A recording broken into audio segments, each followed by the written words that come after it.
Concept ఇంపార్టెంటా, short cut ఇంపార్టెంటా? ఈ వీడియోలో మీకు క్లారిటీ ఇచ్చేటువంటి ప్రయత్నం చేస్తాను. మీ అందరికి తెలిసినటువంటి క్వశ్చనే A:B = 2:3, B:C = 4:5. అయితే A:B:C ఫైండ్ అవుట్ చేయమని అన్నాడు.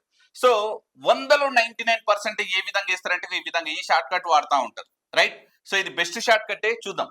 2 into 4 ఎంత అంటే 8, next 3 into 4 12, next 3 into 5 15, right? Same question, similar question, డిజిట్లు మాత్రమే మార్చినాం. సో ముందుగా ఇప్పుడు A:B ఈ విధంగా ఇచ్చిండు. సో దీనికి కూడా సేమ్ అప్లై చేశారనుకోండి, అప్పుడు ఇది వర్కౌట్. ఎందుకు అని అంటే ఇది చేయొచ్చు, బట్ ఏంటంటే it's taking too much of time.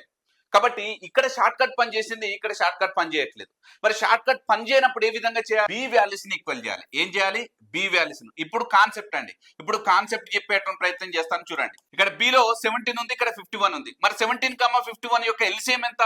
51. అంటే జస్ట్ ఈ పైన ఉన్నటువంటి నెంబర్లను ఇంటూ 3 చేయండి.